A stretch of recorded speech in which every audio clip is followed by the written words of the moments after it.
wabarakatuh. Perkenalkan, nama saya Musa Abdullah, NIM 3619014. Di sini saya akan menjelaskan sedikit penjelasan dari mini riset yang telah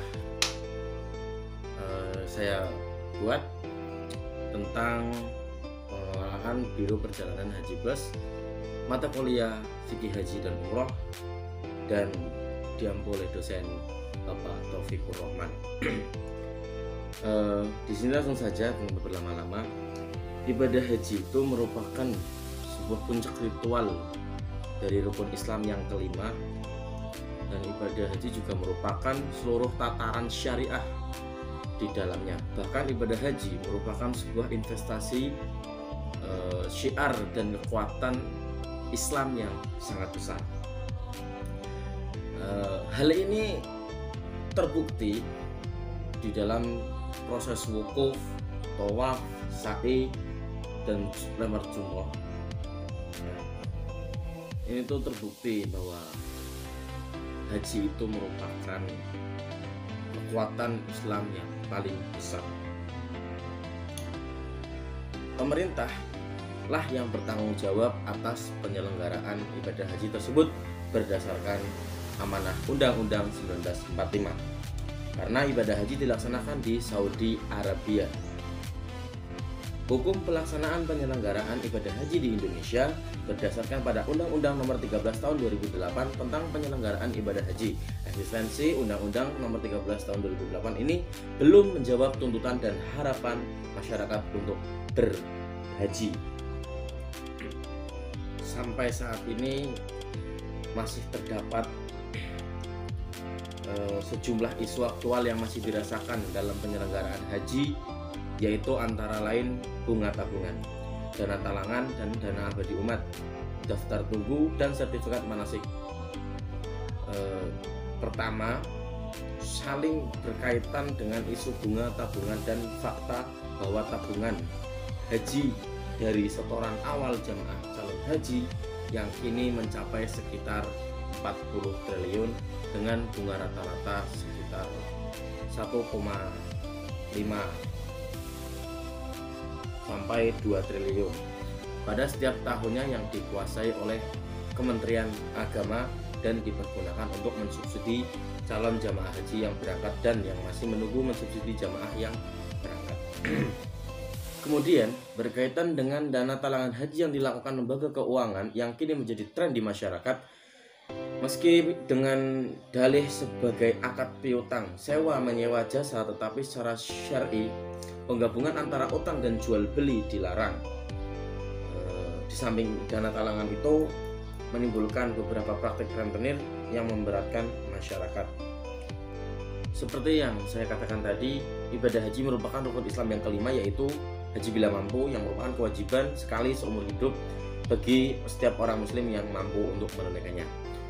Majelis Ulama Indonesia atau MUI dalam rapat kerja nasional memberikan pendapatnya tentang kewajiban ibadah haji. Majelis Ulama Indonesia atau MUI memiliki pandangan bahwa umat Islam perlu memahami betapa besar dan luasnya masalah yang saat ini dihadapi oleh pemerintah Arab Saudi dan pemerintah Republik Indonesia dalam usaha melayani dan menyediakan kemudahan calon jamaah haji yang jumlahnya setiap tahun meningkat dan semakin besar yang dijalani dalam waktu yang bersamaan dan dalam lingkungan yang sangat terbatas. Jadi pemerintah Arab Saudi itu memberikan kuota kepada jamaah Indonesia lumayan besar, tetapi itu tetap tidak setara dengan jumlah penduduk di Indonesia, apalagi yang akan pergi berangkat haji. Dan hal ini menimbulkan bagi orang-orang yang ingin berangkat haji itu tidak selalu bisa berangkat per tahunnya.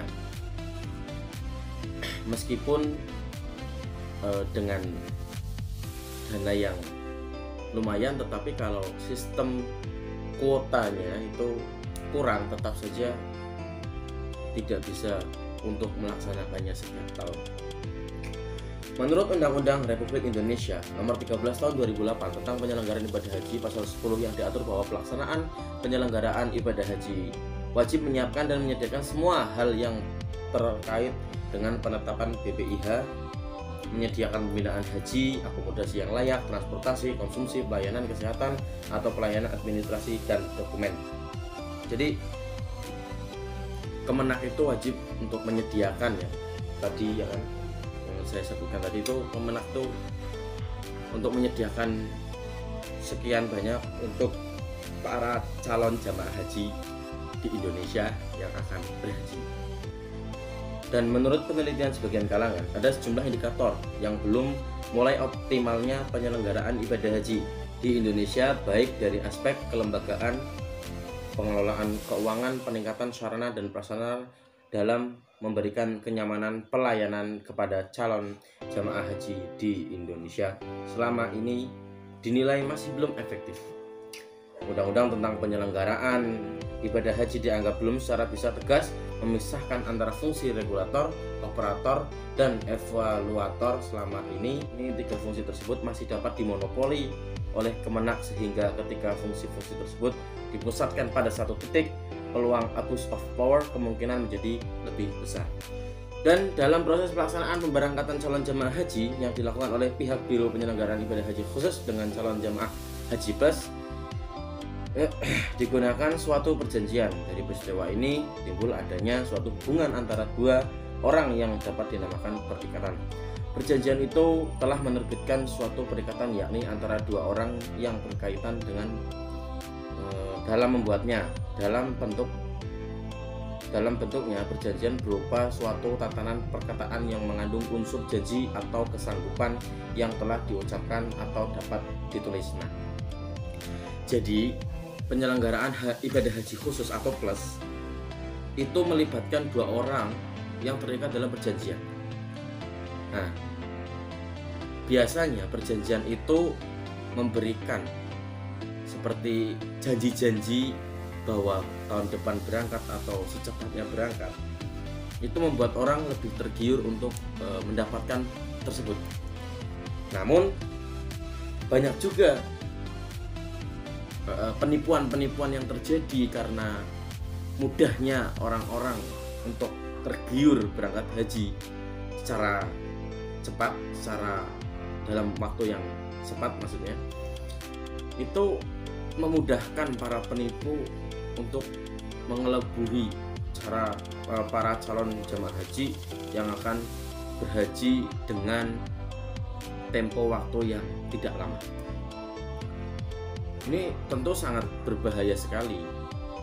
Makanya lebih baik memilih untuk biro perjalanan yang intinya terpercaya. Meskipun itu kan haji plus ya, kalau haji plus itu kan untuk orang-orang yang seperti sibuk kerja. Jadi orang-orang yang sibuk kerja itu hanya bisa mempunyai waktu sekian hari, makanya memilih haji plus, yaitu yang di sana itu tidak kelamaan dan untuk pemberangkatannya juga tidak lama-lama. Nah, untuk memilih biro perjalanan haji plus yang baik itu ya yang sudah ada bukti nyata atau bahkan mungkin dari teman, saudara, atau keluarga yang sudah pernah berangkat menggunakan jasa travel tersebut. Agar apa? Agar kita tidak tertipu, karena biaya haji plus itu tidak murah, banyak sekali. Meskipun uangnya banyak, tetapi kalau tertipu ya tetap aja ngeblank, ya udah ngeblank. Ya intinya sebuah perjalanan haji plus itu banyak sekali menimbulkan penipuan-penipuan ya, karena tadi mudahnya para calon jamaah haji dan tergiurnya untuk berangkat secepatnya dalam tempo waktu mungkin dalam waktu setahun. Biasanya kan lama ya deweh.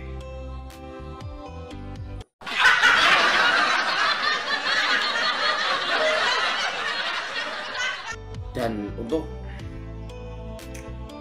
sistem pengelolaan penyelenggara ibadah haji oleh Kemenak atau pemerintah, itu untuk sistem pengelolaan manajemen haji untuk kedepannya masih perlu ditingkatkan lagi mungkin sebaiknya agar diterapkan sistem pengelolaan manajemen dalam kendali, tidak terjadi adanya tumpang tindih pengerjaannya antara wewenang biro atau Kemenak, Kanwil Agama maksudnya, atau Amil Agama. Dan untuk semua urusan dalam pengelolaan ibadah haji sebaiknya berada dalam satu kuasa atau dalam satu wewenang Kemenak, Kementerian Agama. Dan juga memerlukan sebuah langkah untuk memperbaiki sistem layanan haji untuk kedepannya, yakni antara lain dengan lebih mempertegas sebuah pembagian wewenang, kewajiban dan hak-hak, yakni antara ranah Pemda dan ranah rakyat. Dari saya mungkin bisa memberikan informasi yang bermanfaat, dan mohon maaf apabila ada kekurangan, karena yang lebih itu cuma Allah Subhanahu wa taala.